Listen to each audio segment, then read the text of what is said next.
I'm Sonya. And I'm Beverly. And today we're dishing with you from Hill Country Barbecue, located at 410 7th Street Northwest in Washington, D.C., part of that Penn Quarter yummy area of Washington. This is a great place to come for barbecue. We've got it in front of us, but it's also a great place to come for live entertainment, and that entertainment is you and you, because they do live band karaoke on Wednesdays.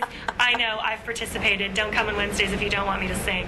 I think it sounds like fun, but even more fun, the food here in front of us. We've got the cool as a cucumber salad, and we have the PTL potato salad. Any guesses for what PTL means? Praise the Lord! Because you will be thanking Jesus after you eat it. It's so good. And then what do we have here? Chicken and brisket and pork ribs. Can't go wrong with some pork ribs. That's right, Hill Country Barbecue. Today we're dishing with Suzan Murray. She is the chief veterinarian at the National Zoo. Lots of fun stuff coming up. Zoofari, and you have a new gorilla exhibit. Tell us what's going on. We have so much going on at the zoo, a lot of great animal stuff. We have a new baby howler monkey, really adorable. The parents are taking great care of him. We've got Zoofari coming up.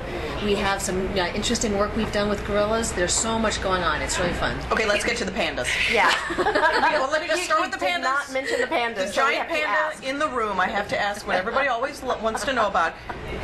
Are they going to have a baby this year? They have to. They just have to, right? And every year they come.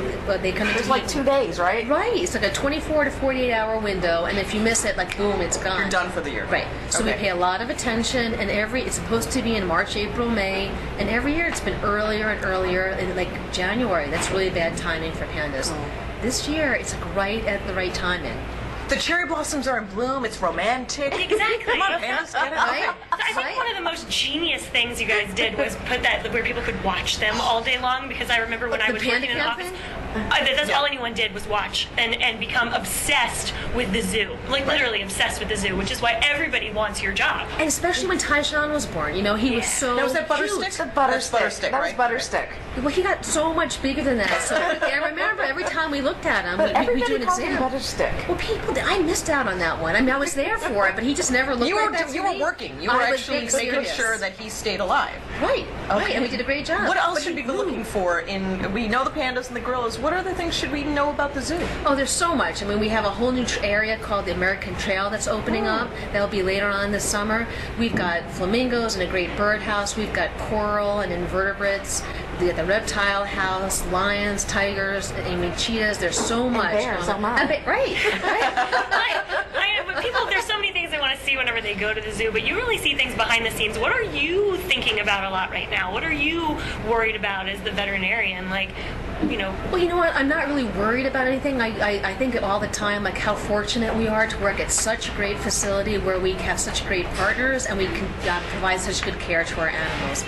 The keepers at the zoo are amazing. They've got great relationships with all their animals, and that really makes our job as veterinarians so much easier. Because when the vets come, the animals don't run away and hide. They like their keepers, so the elephants come up, the gorillas come up. So it's a really great place to work. So I'm not worried about anything. Haven't you just done some major surgery to the gorillas? You said you implanted something. Yeah, right? yeah. And again, like what zoo does this, right? We do, which is the great thing. So in humans, one of the leading causes of death is heart disease. It turns out, same thing in gorillas. It's a different type of heart disease, but now we're using latest technology developed for humans, and we're using it in gorillas.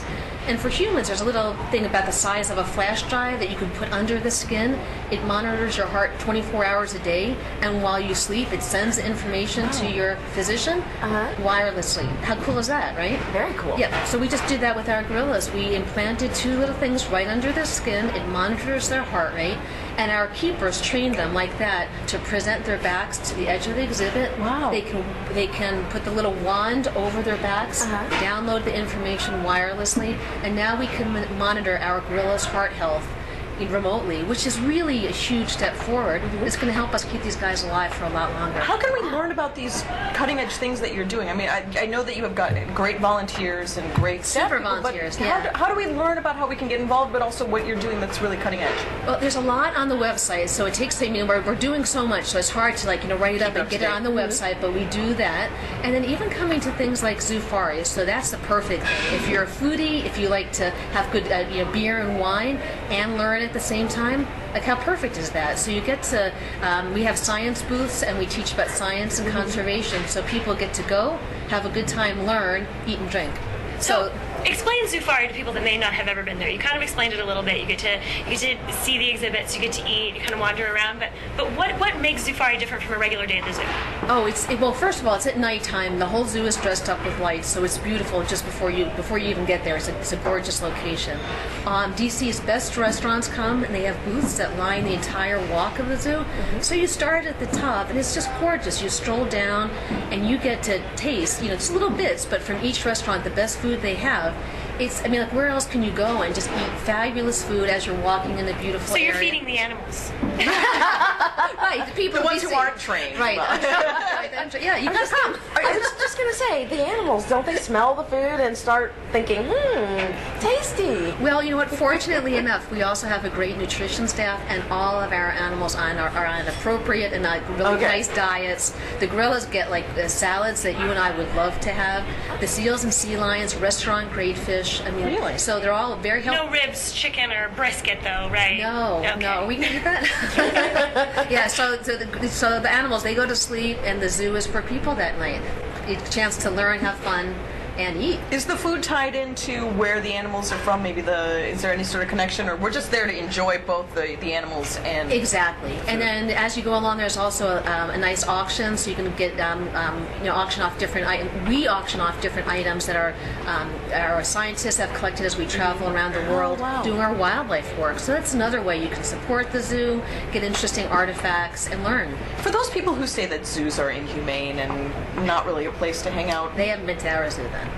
tell us why your zoo is the best, why our zoo really is the best. Well, there's a couple zoos that really just go way out of the way to do everything they can for animals. And for Smithsonian's National Zoo, in my mind, is unique because we have so many different specialists. We have reproductive physiologists, geneticists, volunteers, keepers, curators, vets, pathologists. In each and every case that comes up, we all work on it together.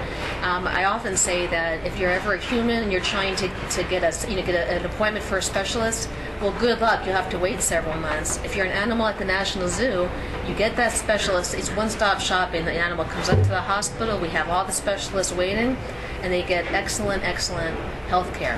So that's one thing. The other thing is we participate a lot in wildlife conservation projects globally. So we use what we learn from animals in captivity to help animals in the wild, and then we use what we learn from animals in the wild to help animals at the zoo.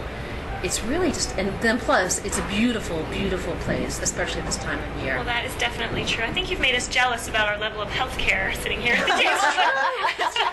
I know. But no, we definitely have to stop in, not just for Zoofari and to see the gorillas and to see how everything's and going check at the zoo. website out. Mm-hmm. But I think you've made a lot of people jealous with your job. You get to hang out with the pandas, too. That's right. Thank you so much for being with us. Thanks for having me. And as always, thank you for being with us. Check us out here next time. Follow us on Twitter and be our fan on Facebook. We'll see you soon.